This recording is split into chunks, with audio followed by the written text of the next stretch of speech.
सागर, दीपिका, आज से पहले मैंने इससे भद्दा मजाक कभी नहीं सुना। अनीशा, ये मजाक नहीं, सच्चाई। और तुम इसे जितना जल्दी स्वीकार कर लो वही तुम्हारे लिए अच्छा होगा। नहीं, मैं तुम दोनों को ऐसा कदम नहीं उठाने दूंगी। तुम बेवजह परेशान हो रही हो अनीशा। हम जो कुछ भी कर रहे हैं उसमें हम सबका फायदा है और तुम्हारा भी। सागर, नुकसान और फायदे से पहले सही और गलत के बारे में भी सोचना चाहिए। बस अनीशा, ये नैतिक विज्ञान का लेक्चर देके हमें बोर करना बंद करो। और तुम्हारा ये लेक्चर सुन के हम लोग अपना फैसला नहीं बदलेंगे। देख लेना, तुम दोनों बहुत पछताओगे। ओ नो, ये गाड़ी तो हमारी तरफ आ रही है। अब क्या करें? उठाओ इसे। जब सहन नहीं होती तो पीता क्यों है? सर, खाने में कुछ लेंगे? एक सूप ले आओ। Okay sir. सर, इन्होंने सूप ऑर्डर किया। जब से ये लोग इस होटल में रहने आए हैं ना, ऐसा तीसरी बार हुआ है। पता नहीं इतनी शराब क्यों पीते हैं जब पचा ही नहीं सकते।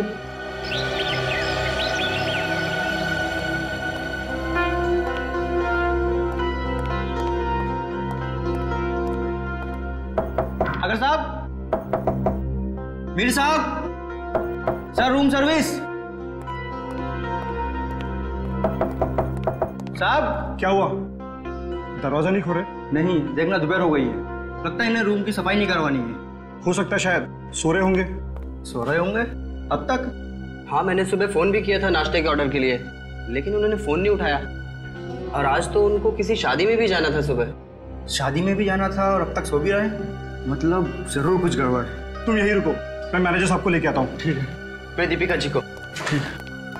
साहब, साहब, साहब, दरवाजा खोलिए। देखिए मैडम, दोनों में से कोई भी दरवाजा नहीं खोल रहा है। सागर, सागर, दरवाजा खोलो। मीर, दरवाजा खोलो। सागर, हमें चिंता आ रही है, दरवाजा खोलो। मैम, मिस्टर मीर का तो समझ में आ रहा है, लेकिन सागर जी, वो तो कल रात नशे में भी नहीं थे। मैं फोन करती हूँ। फोन भी नहीं उठा रहे। मैम, अगर आप इजाजत है तो मैं मास्टर की से दरवाजा खोल सकता हूँ। हाँ प्लीज।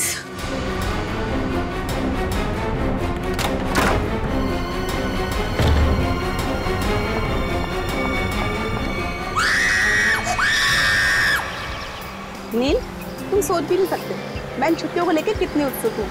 आखिरकार तुम्हारे ऑफिस वाले और मेरे ऑफिस वाले राजी हो ही गए और हमें एक हफ्ते की छुट्टी दे दी।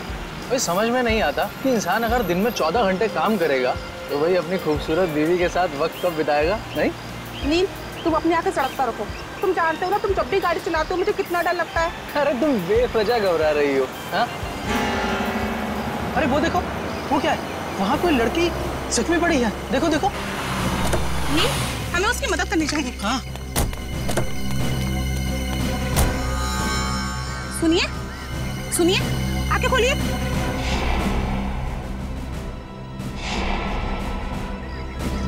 आप ठीक तो हैं? मैं पानी लेकर आता हूँ।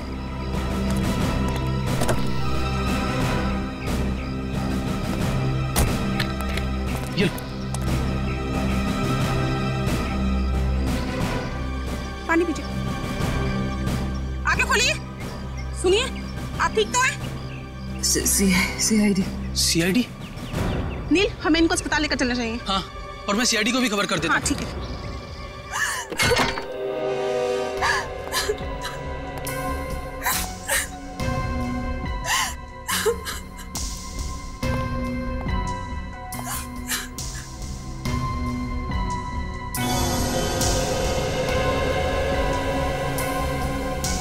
एसी भी ऑन है और खिड़की भी खुली है। आप लोगों में से किसी ने यहाँ किसी चीज को हाथ तो नहीं लगाया? नहीं सर, मैंने बस नब्ज देखी और आपको फोन करके बुला लिया। मुझे तो यकीन ही नहीं हो रहा है कि सागर और मीर नहीं रहे। कल रात तक तो अच्छे भले थे दोनों।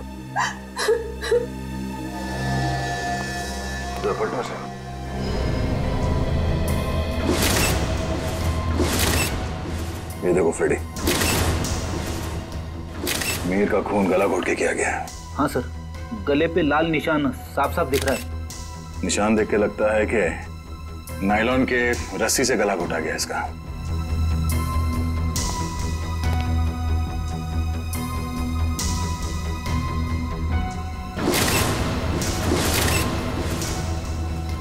कमाल है, सागर के शरीर पे कहीं भी चोट या जख्म का कोई निशान नहीं है।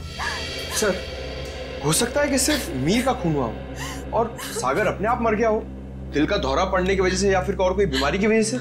नहीं सर, सागर को ऐसी कोई बीमारी नहीं थी।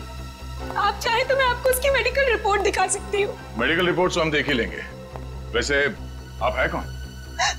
मैं दीपिका, सागर और मीर की चचेरी बहन। सर हम लोग यहाँ शादी में आए थे। और ये शादी कब है? सर आज सुबह ही थी। कल रात देर से सोने की वजह से सुबह मेरी आंख ही नहीं खुली। और रात को इन दोनों की मौत हो गई। आप लोगों में से आखिरी बार किसने देखा था इन्हें? सर मैंने देखा था। कल मिस्टर मीर बहुत ज्यादा शराब पी लिए थे और होश में नहीं थे सर। तब मिस्टर सागर इन्हें होटल में लेकर आए थे, तब देखा था सर। क्या मीर अक्सर शराब पीता था? हाँ सर, मीर बहुत ज्यादा शराब पीता था और शराब इससे बर्दाश्त नहीं होती थी। उसके बाद किसी ने देखा इन्हें? हो सकता है कोई कमरे में आया हो रूम सर्विस के लिए या किसी और काम के लिए। हाँ सर, मैं आया था रूम में सूप लेकर। उस वक्त मीर साहब बिस्तर पर लेटे हुए थे और सागर साहब टीवी देख रहे थे। उस वक्त टाइम क्या हुआ था? करीब 12:30 बजे। 12:30 बजे, मतलब उसके बाद इस कमरे का दरवाजा खुला नहीं है। आप लोगों ने आधे घंटे पहले दूसरी चाबी से दरवाजा खोला, राइट? जी सर। इसका मतलब है कोई और आया था यहाँ इस कमरे में, कोई तीसरा आदमी, शायद इस खिड़की से। ये नामुमकिन है सर। हमारे सिक्योरिटी गार्ड हर वक्त नीचे पहरा देते रहते हैं, तो कोई खिड़की से कैसे आ सकता है?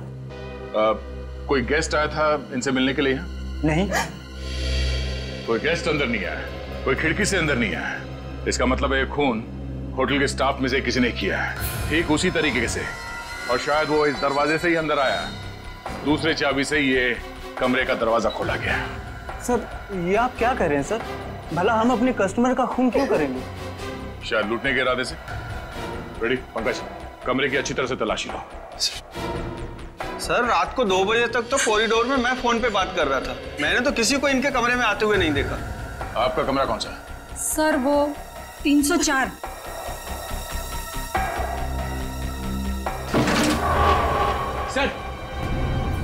सर इस ड्रॉर में पैसे मिले सर। पैसे? ओह, मतलब ये खून पैसों के लिए नहीं किया गया है। और कमरे की हालत भी एकदम दुरुस्त है, ऐसा लगता नहीं है कि कोई हाथापाई हुई यहाँ पे। हाँ सर, अगर कोई बाहर वाला आदमी होता तो अपनी जान बचाने के लिए इन्होंने हाथापाई तो की होती। इसका मतलब ये है कि जो कोई भी था वो जान पहचान वाला ही था। क्यों दीपिका जी? सर आप मुझ पे शक कर रहे हैं? नहीं नहीं, मैं तो सिर्फ कह रहा हूँ कि इस कमरे के अंदर क्या हुआ किसी को नहीं मालूम, एक पहेली है। सर मोबाइल फोन मिला है। सर ये तो सागर का फोन है। सागर का फोन? और मीर का फोन मिला? नहीं। मीर का फोन? सर पता नहीं कहाँ है। कोई बात नहीं, हम पता लगा लेंगे। बड़ी पंकज, आसपास दूसरे कमरों की भी तलाशी लो और यहाँ पे जितने उंगलियों के निशान मिलते हैं सब उठा लो। हेलो? हाँ क्या? कहाँ पे? एक्सक्यूज मी, ये वार्ड नंबर 3 का है? उस तरफ। इस तरफ? आप लोग सीआईडी से हैं? जी हाँ, नील आप ही हैं? जी। आप ही ने हमारे सीनियर इंस्पेक्टर मिस्टर दया को फोन किया था, एक मरीज को हमारी जरूरत है। हाँ सर, वो एक लड़की है, वो मुझे और मेरी पत्नी को मरुआ रोड पे एक खाई के पास घायल अवस्था में मिली थी। घायल अवस्था में? जी हाँ सर, ऐसा लगता है जैसे किसी ने उन्हें जानबूझकर खाई में फेंक दिया था। उन्हें देख सकते हैं कहाँ है वो? हाँ आइए सर। ठीक है। रेखा, ये लोग सीआईडी से हैं। अच्छा ये बताइए कि इनके पास से आप लोगों को कुछ मिला क्या? जी सर इनके पास से हमें ये लाइसेंस मिला है। और सर ये मोबाइल भी मिला है। अनीशा? सर हमने सोचा कि इनके घर वालों को फोन करके खबर कर दें, तो हमने इन्हीं के फोन से कुछ लोगों को फोन किया, लेकिन किसी ने भी फोन नहीं उठाया। किसी ने भी फोन नहीं उठाया? हाँ सर। दीपिका, सागर, मीर? अरे सर ये तो वही लोग हैं। इन सबको फोन किया था तुमने? जी हाँ सर, इनके फोन लिस्ट में इनकी सबसे ज्यादा बात इन्हीं लोगों से हुई थी, इसलिए। ठीक है, इनकी जान बचाने का बहुत बहुत शुक्रिया। आप लोगों की जरूरत पड़ेगी तो हम आपको इन्फॉर्म करेंगे। फिलहाल आप लोग जा सकते हैं। Thank you. डॉक्टर साहब, अब इनकी तबीयत कैसी है? सर इन्हें मामूली चोटें लगी है, पर सदमे की वजह से ये बेहोश हो गई थी। अब ये ठीक है। इनसे बात तो कर सकते हैं ना? जी सर। अनीशा जी आंखें खोलिए। देखिए ये सीआईडी वाले आपसे कुछ बात करना चाहते हैं। देखिए अनीशा जी, आप घबराइए मत। आप ये बताइए कि आपके साथ क्या हुआ था, और ये दीपिका, मीर और सागर आपके लगते क्या है? वो मेरे चचेरे भाई बहन हैं, पर उन्होंने उसके साथ क्या किया? किसके साथ? मीर के साथ। देखिए अनीशा जी, मीर की मौत हो चुकी है और साथ ही साथ सागर की भी। क्या? हे भगवान, मुझे पहले ही लग रहा था जैसे कुछ गलत होने वाला है। अनीशा जी, आप क्या कहना चाहती हैं? प्लीज साफ साफ कहिए। हमारे एक रिश्तेदार की शादी होने वाली थी। कल रात हम चारों उसी के संगीत के फंक्शन से वापस लौट रहे थे, तभी मरुआ रोड पे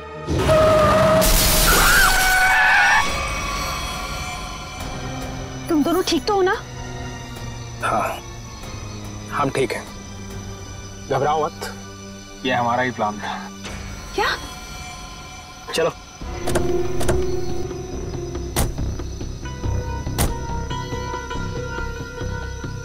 मीर का मोबाइल फोन रास्ते में कहीं फेंक देना, और ध्यान रहे जब तक हमें हमारा पैसा ना मिल जाए मीर बेहोश ही रहना चाहिए।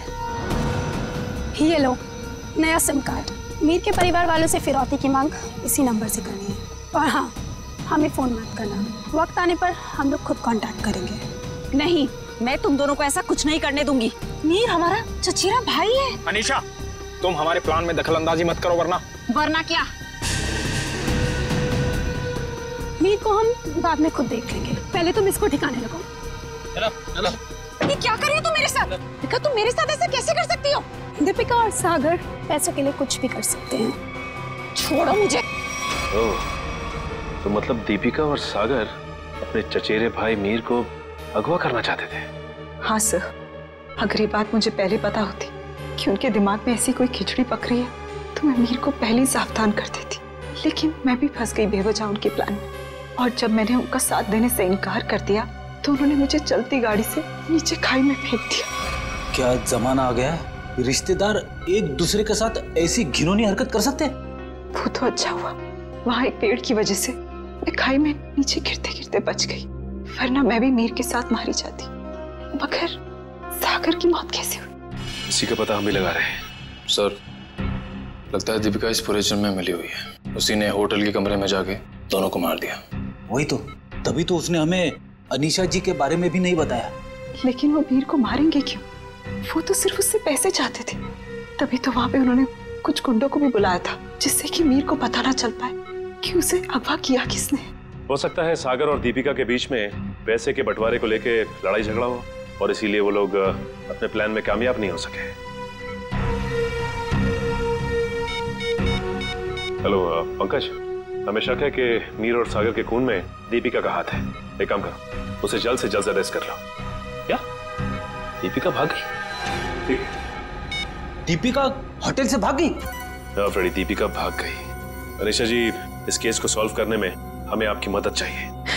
जरूर सर, मैं आपकी मदद करने के लिए तैयार हूँ। क्या बात है डॉक्टर साहब, बड़ी मेहनत हो रही है।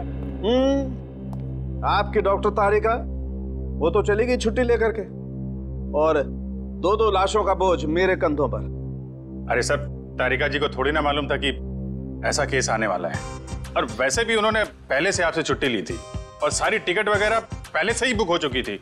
हाँ सर, अभिजीत ने खुद लाइन में लगकर टिकट की बुकिंग करवाई थी तारिका जी के लिए। हाँ। है ना? अरे यार, ये राज की बात है तो सबके सामने।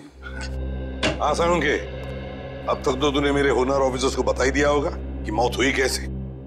बस आपके ये होनहार ऑफिसर, इन्हें किसी और चीज से फुर्सत मिले तो लाश की बात करें ना। देखिए सर, हम लोग यहाँ सिर्फ लाश की बातें ही करने आए हैं। Oh, really? जी बताइए बताइए। बॉस, इस मीर की मौत हुई है गला दबाने की वजह से। किसी ने बहुत ही होशियारी के साथ इसकी जुगुलर वेन को दबा दिया और तोड़ दिया, और ये काम किसी एक्सपर्ट का है। वो अच्छी तरह से जानता है कि गले के कौन से हिस्से को दबाने से जल्दी से मौत हो जाएगी। मीर ने शराब भी पी रखी थी ना? शराब भी पी रखी थी, और मीर के खून में मुझे एक ड्रग मिली है, डोडीन नाम की ड्रग, जो इंसान को बहुत गहरी नींद में सुला देती है। जब इस मीर का खून हो रहा होगा ना, इसे पता भी नहीं चला होगा। ये मीर होटल जाने से पहले संगीत के फंक्शन में गया था, शायद वहीं किसी ने इसे ये ड्रग दी होगी। अरे मीर की मौत हुई कब? मीर की मौत हुई है लगभग 16 घंटे पहले। 16 घंटे पहले? मतलब जब सागर मीर को व्हील चेयर के ऊपर बिठाकर होटल के अंदर ले जा रहा था, तब तक ये मीर मर चुका था? बिल्कुल दया। इनफैक्ट सागर मीर को नहीं, मीर की लाश को कमरे में ले जा रहा था। तो फिर सागर की मौत कब हुई? सागर की मौत हुई है मीर की मौत के ठीक 12 घंटे के बाद, और सागर की बॉडी पर कहीं किसी किस्म की चोट के निशान नहीं है। तो फिर इसकी मौत हुई कैसे साळुंखे? इसकी मौत हुई है सफोकेशन की वजह से। किसी वजह से इसका दम घुट गया, ऑक्सीजन ने इसके फेफड़ों में जाना बंद कर दिया, और इसी वजह से सागर की मौत हो गई। पर सर, सागर का दम घुटा कैसे? ये पता लगाना भी बाकी है, लेकिन हाँ, फिलहाल मैं आप लोगों को एक बहुत अहम सुराग दे सकता हूँ। क्या? क्या सुराग? एक मिनट।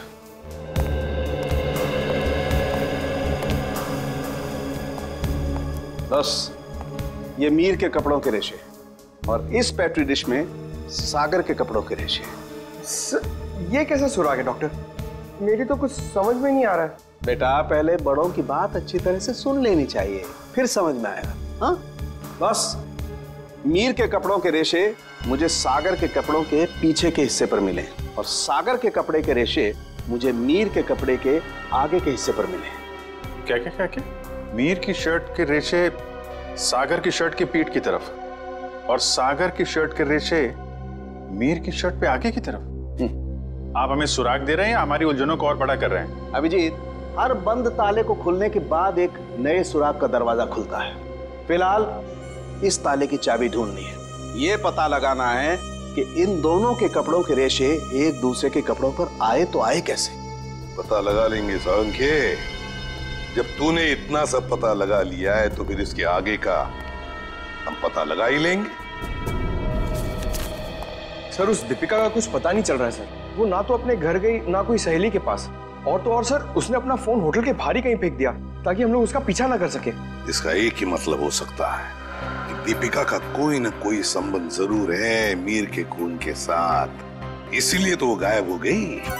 सर, अगर ऐसी बात है तो दीपिका को पहले ही गायब हो जाना चाहिए था। वो हमसे मिली क्यों? शायद उसे ये पता नहीं था कि सागर की भी मौत हो जाएगी, और जैसे सागर की मौत होगी सारी बाजी पलट गई।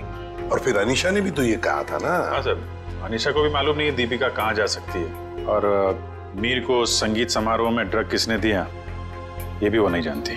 सो लगता है सागर और दीपिका के मिली भगत में ये बेचारी अनीशा बेवजह फंस गई है। सर, हाँ सर, सागर के फोन रिकॉर्ड्स मिल गए, लेकिन रिकॉर्ड्स में एक बहुत अजीब बात है। क्या? सर, यही कि कल रात से लेकर आज सुबह 6 बजे तक सागर को मीर के नंबर से कॉल्स आए हैं। मीर? ये कैसे हो सकता है सर? मीर तो मर चुका है, फिर उसका नंबर कौन यूज कर रहा है? सीधी बात है, अगर मीर मर चुका है तो फिर उसका फोन कौन इस्तेमाल कर सकता है? वो खून ही इस्तेमाल कर सकता है ना सागर को फोन करने के लिए। तभी मीर का फोन मिला नहीं हमें होटल के कमरे में से। शायद ये फोन दीपिका के पास ही है सर। ये देखो, सागर की मौत के कुछ ही मिनट पहले उसे एक अनजान नंबर से फोन आया था। अनजान नंबर से। अनजान नंबर? सर, फिर तो सागर की मौत का और इस अनजान नंबर वाले का कुछ ना कुछ संबंध तो है। पता लगाना पड़ेगा इन दोनों फोन्स के बारे में, मीर का फोन नंबर और फिर इस अनजान नंबर के बारे में।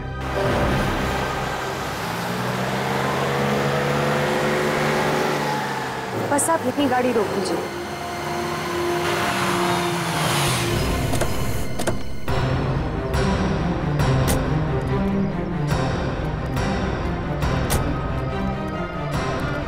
अनीशा, क्या ये वही जगह है? हाँ सर, ये वही जगह है जहाँ गुंडों ने हमारी गाड़ी रोकी थी और फिर मुझे दूसरी गाड़ी में डाल दिया खाई में फेंकने के लिए। और दीपिका और सागर उस दिशा में चले गए थे। दीपिका और सागर उस दिशा में चले गए?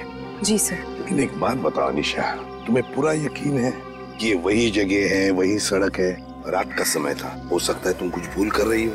नहीं सर, मुझे पूरा यकीन है ये वही जगह है जब गुंडे हमारी गाड़ी के आगे आए थे तो हमारी गाड़ी वो पेड़ से टकराई थी। उस पेड़ से? जी सर।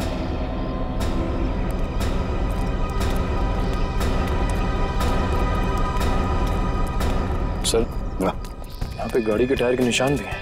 हाँ, जैसे ब्रेक लगा है। और सर हाँ, यहाँ पे दूसरी गाड़ी भी थी, उसके टायर के भी निशान है यहाँ पे। हाँ है तो सही, दूसरी गाड़ी के ही निशान है।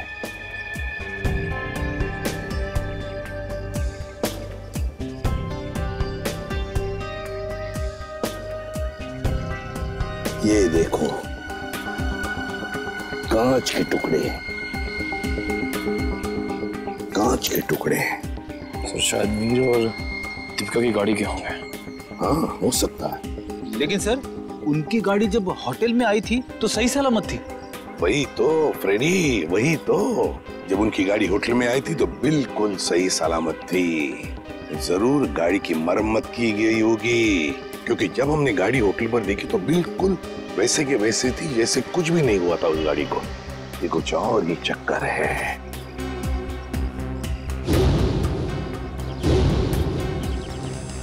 गोली?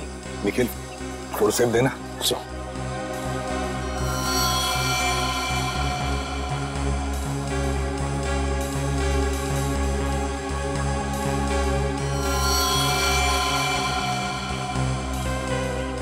गोली चली है यहाँ पर। अनीशा, जब गुंडों के साथ मुठभेड़ हुई तब क्या किसी ने गोली चलाई थी या गोली चली थी? नहीं सर, मेरे सामने तो नहीं चलाई, पर हो सकता है मेरे जाने के बाद चली हो। तुम्हारे जाने के बाद? अनीशा के जाने के बाद गोली चली थी?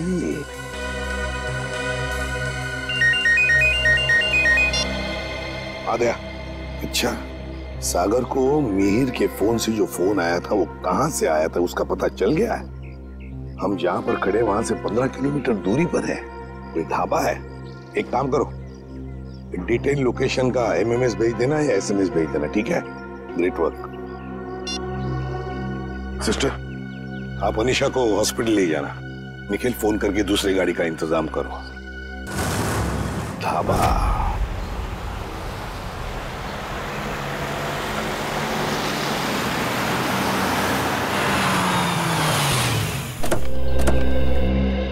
ये है वो प्रकाश ढाबा, यहां से किया गया था सागर को फोन। आइए आइए साहब, क्या खिलाऊं आपको? दाल मखनी, कढ़ाई पनीर या फिर सरसों का साग? बस कर यार, और नाम मत लेना वरना मेरे चूहों में पेट दौड़ने लगेंगे। सॉरी सर, मेरे पेट में चूहे दौड़ने लगेंगे। तो अच्छी बात है ना साहब, हमारा धंधा और बढ़ेगा। देखो, हम यहाँ खाना खाने के लिए नहीं, तहकीकात करने के लिए आए हैं। हम लोग सीआईडी से हैं। सीआईडी? तू चुप रहे छोटू। साहब हुआ क्या है? हमने तो कुछ नहीं किया। हाँ वो तो पता लगा ही लेंगे। खैर पहले ये बताओ, 14 तारीख की रात को क्या तुम्हारे यहाँ एक कस्टमर आया था जो रात भर तुम्हारे इस ढाबे पर ही था? रात भर? रात भर 10 बजे से लेके 6 बजे तक। क्या वो रात भर फोन पे ही बात कर रहा था? साहब ढाबे पे तो नहीं था, पर हाँ सड़क के उस पार एक गाड़ी खड़ी थी जिसके अंदर एक आदमी बैठा था और वो किसी से फोन पे बात कर रहा था। तो क्या तुमने उसे अच्छी तरह से देखा? नहीं साहब, अंधेरा था, इसके लिए चेहरा नहीं देख पाया। अच्छा, क्या वो अकेली गाड़ी में था या उसके साथ कोई और भी था? उसके साथ ड्राइवर था साहब, वो 2-3 दफा चाय लेने आया, खुद के लिए और वो दूसरे आदमी के लिए भी। और हाँ साहब, उसने कैंची भी तो मांगी थी। हाँ कैंची मांगी थी? वो किस लिए? क्या मालूम साहब, बड़ा ही अजीब था वो ड्राइवर। गाड़ी से उतरा, मिट्टी और पत्थर जमा करके फिर से गाड़ी में बैठ गया। क्या जमाना आ गया है सर, आजकल लोग सड़क पर से पत्थर और मिट्टी भी चुराने लगे। किसी और काम के लिए फ्रेडी, पत्थर और मिट्टी किसी और काम के लिए। क्या वो ड्राइवर भी फोन पे बात कर रहा था? नहीं साहब, जो पीछे बैठा था वही आदमी बात कर रहा था। ड्राइवर को तो तुमने अच्छी तरह से देखा है ना? हाँ। तो हमारे लिए उसका एक स्केच बनवाओ, ठीक है? हाँ।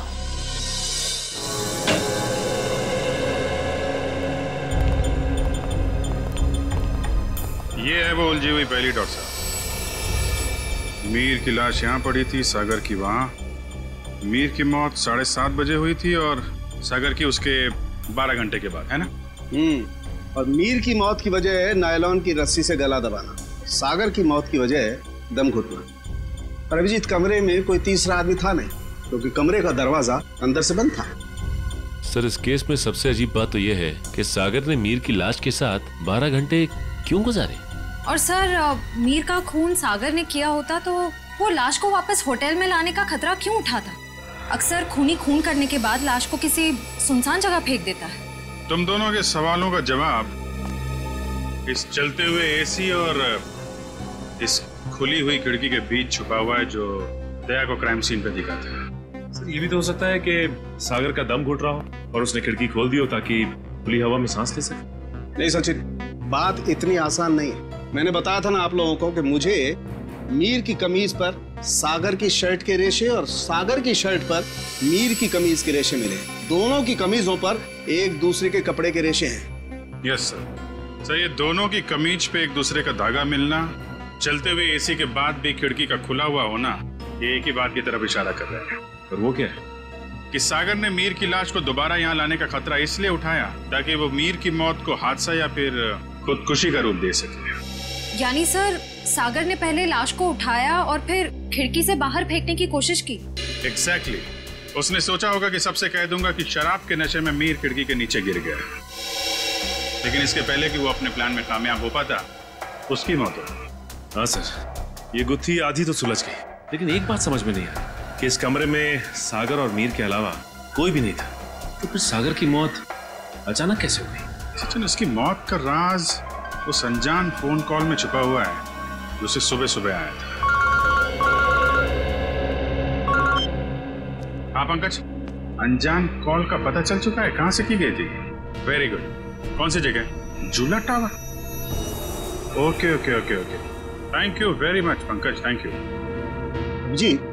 झूला टावर तो वो रही बिल्कुल सामने जो अभी तक पूरी बनी भी नहीं है। या डॉक्टर साहब, सर आप यहाँ देखिए, तब तक हम लोग झूला टावर का चक्कर मार के आते हैं, देखते हैं वहां पे क्या हुआ था।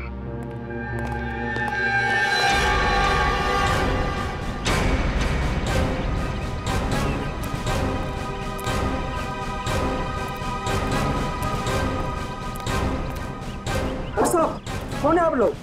कहाँ जा रहे हैं? सीआईडी से हम लोग, हमारी ससुराल वाले। सीआईडी? कुछ हुआ है क्या साहब? क्या बात है साहब? साहब कुछ तो बताइए। चुपचाप आओ, पीछे पीछे हमारे, समझे?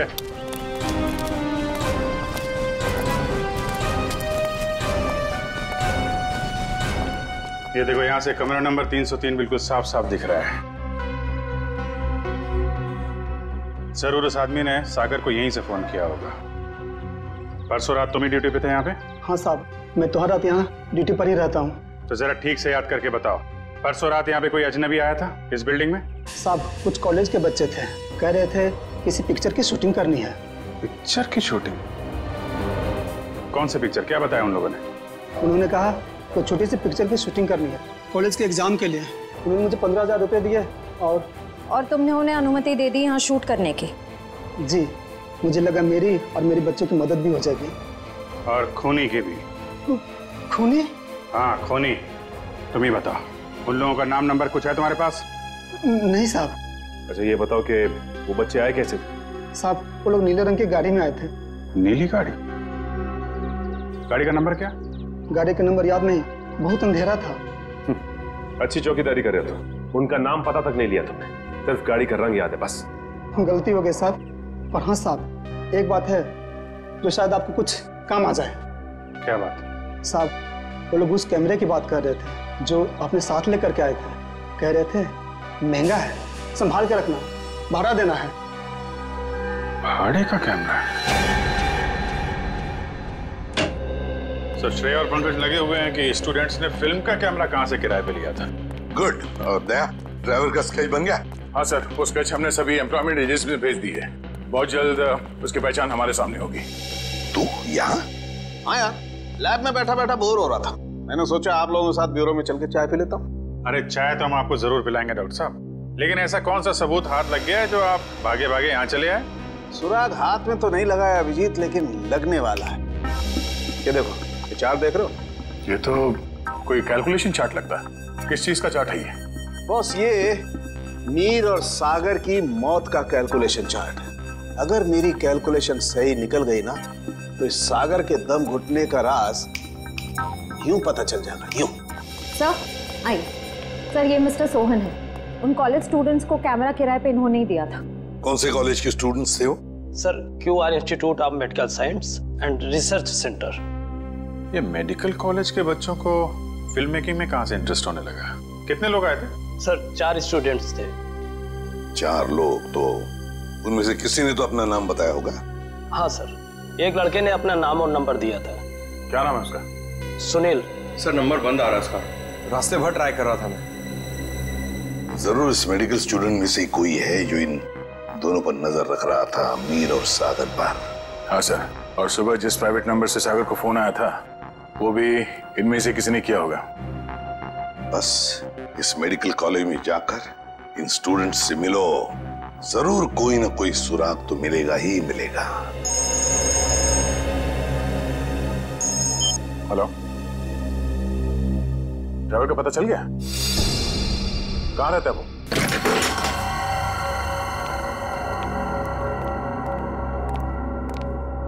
ये ड्राइवर चंदन, लगता है 9 तो 11 हो गया। तो ढूंढो।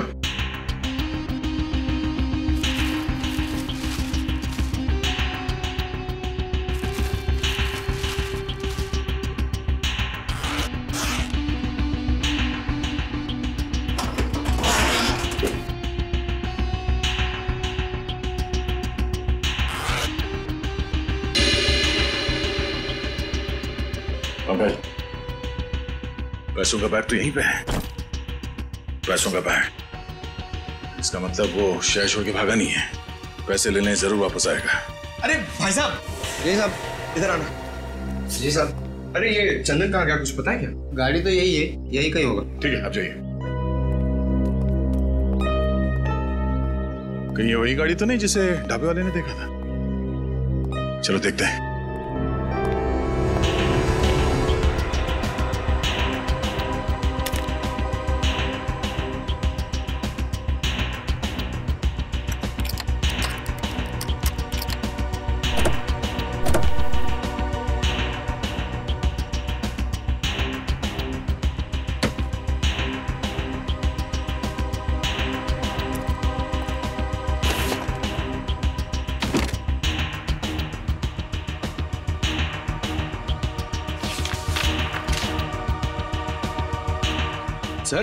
सर ये गाड़ी दीपिका की है, ये देखिए पेपर। दीपिका की गाड़ी? और ये देखो, पत्थर पे सूखा हुआ खून। शायद ये वही कंकड़ पत्थर है जिन्हें ड्राइवर ढाबे के पास इकट्ठा कर रहा था।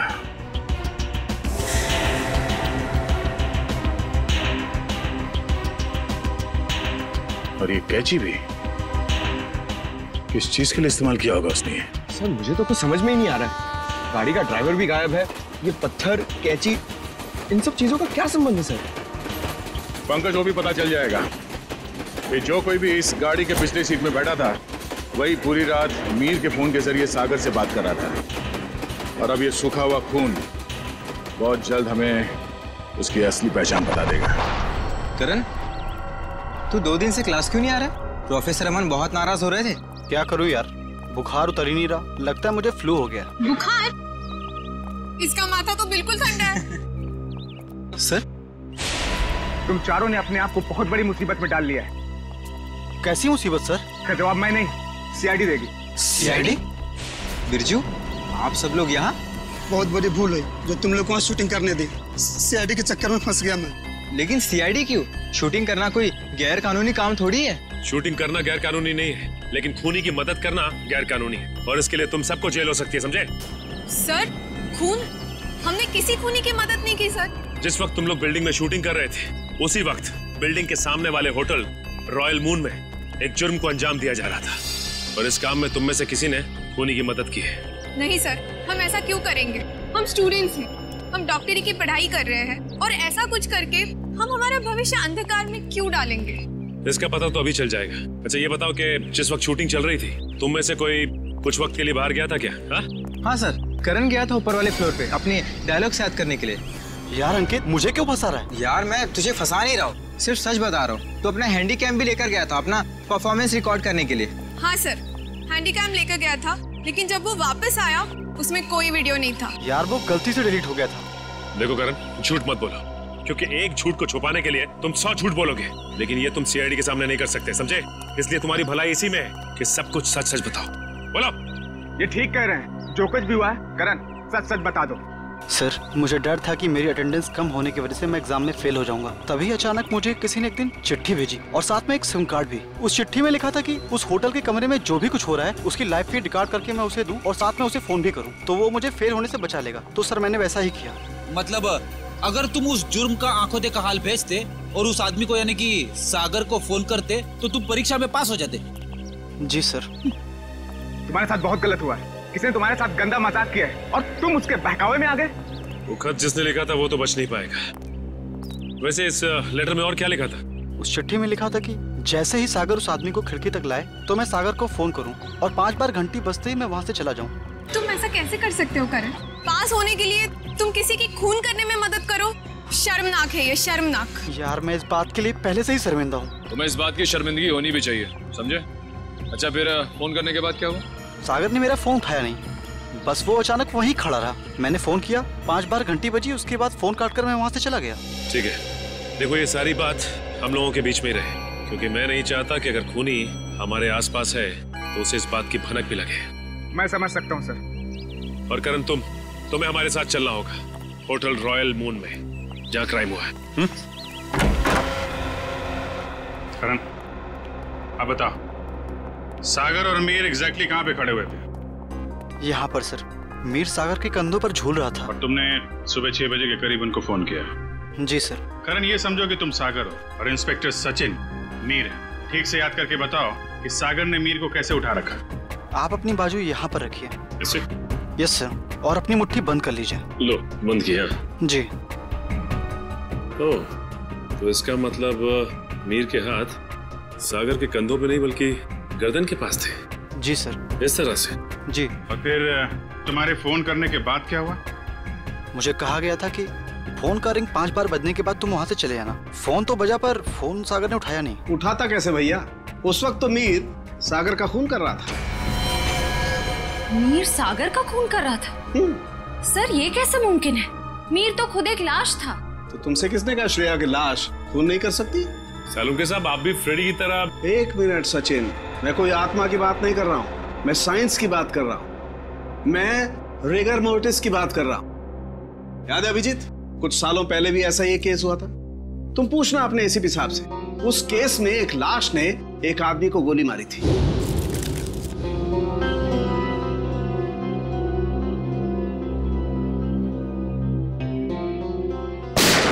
मैं भी यही सोचा था डॉक्टर साहब। अब इसे संयोग कहिए या बुरे काम का बुरा नतीजा, जिस वक्त सागर मीर की लाश को नीचे फेंकने वाला था, रिगर मोर्टिस सेट हो रहा था। उसने सागर के गर्दन को जकड़ा और दम घुटने की वजह से सागर की मौत हो गई। एग्जैक्टली हुआ कुछ ऐसा होगा, सागर कमरे में आया और किसी के फोन का इंतजार करने लगा, जो उसे बताने वाला था कि उसे एग्जैक्टली करना क्या है।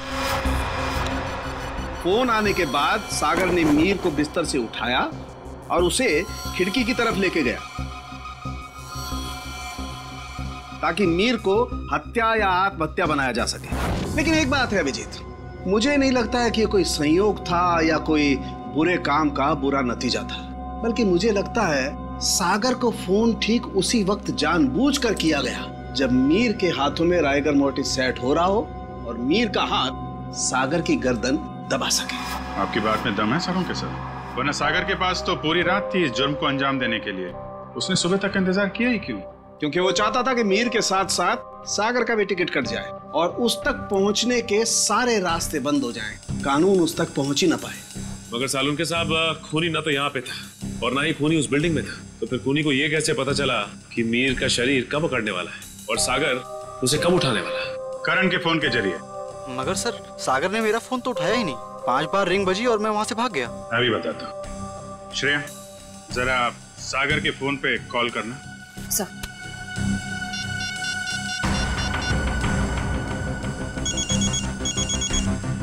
ठीक है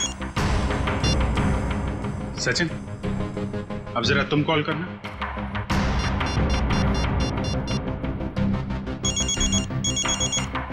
ठीक है करण, अब तुम अपने फोन से सागर को कॉल करो।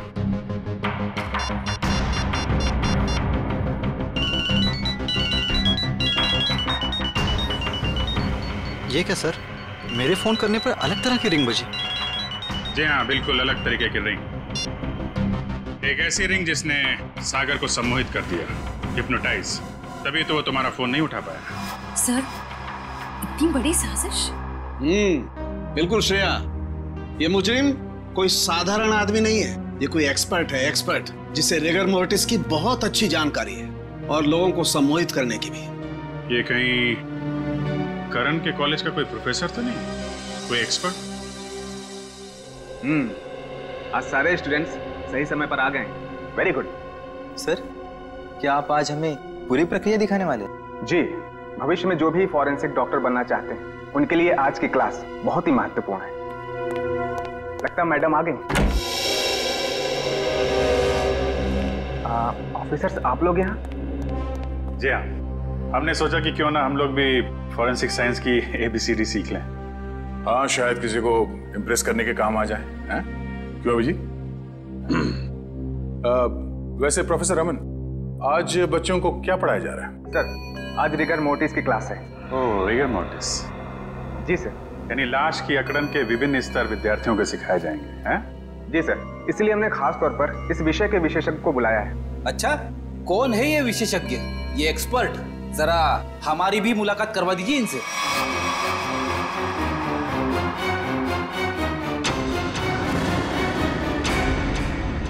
अरे फ्रेडी, विशेषज्ञ को नहीं पहचाना तुमने? हैं? प्रोफेसर अनीशा, जरा इनका खिला खिला चेहरा देखिए। ऐसी मुस्कान है इनके चेहरे पे जैसे मुजरिमों को तब होती है जब उन्हें गलतफहमी हो जाती है कि वो CID से बच गया। क्यों? ये कैसी बातें कर रहे हैं आप? वैसे खून की प्लानिंग तो वाकई बहुत सोच समझ के की थी आपने, मगर एक गलती कर दी, CID को हल्के में आंक लिया। क्या बकवास कर रहे हैं आप लोग? मैंने कोई खून नहीं किया है, मैं तो खुद घायल हूँ। उन्होंने मुझे खाई में फेंक दिया था। क्या भूल गए हैं आप लोग? हम कुछ नहीं भूले, शायद आपकी याददाश्त कमजोर है। क्या मतलब? मतलब यह कि आपको खाई में फेंका नहीं गया था, आप खुद उतरी थी वहां पे। आपके शरीर पे ये जो जख्म है, चोट के निशान है, ये खुद आपने बनाए हैं। क्या सबूत है ये निशान मैंने बनाए हैं? वैसे हम जानते हैं कि फॉरेंसिक डॉक्टर होने का फायदा उठाकर आपने इस केस में ज्यादा सुराग नहीं छोड़े, पर उस कार को साफ करना भूल गई आप। पत्थर पे जो खून मिला है और कैंची पे जो उंगलियों के निशान है वो आपके हैं अनीशा जी। हमारे पास काफी सबूत हैं आपको अदालत में खूनी साबित करने के लिए। बाहर जाने के सभी दरवाजे बंद हो चुके हैं अमीशा जी, अब सिर्फ जेल का दरवाजा आपका इंतजार कर रहा है। अब बताइए क्यों किया आपने ये सब? दीपिका और सागर ने प्लान बनाया था, मीर को किडनैप कर लेंगे और बदले में उसके ट्रस्ट से ढेर सारा पैसा मांगेंगे। उन्हें नहीं पता था कि मुझे उनके प्लान के बारे में सब कुछ पता लग गया है और बदले में उनके खिलाफ में एक और प्लान बना रही थी जो उनके प्लान से कई ज्यादा खतरनाक था। और उस ड्राइवर और दीपिका का क्या किया तुमने? दोनों को मारकर जंगल में फेंक दिया नीलगंज के। शर्म आनी चाहिए तुम्हें। एक फोरेंसिक डॉक्टर का फर्ज होता है कि वो समाज से जुर्म को मिटाने में कानून का साथ दे, खूनियों को पकड़ने में मदद करे, लेकिन तुमने अपनी शिक्षा का गलत इस्तेमाल किया है, खुद एक अपराधी बन गई। ऐसे घिनौने अपराध की सिर्फ एक ही सजा है, फांसी।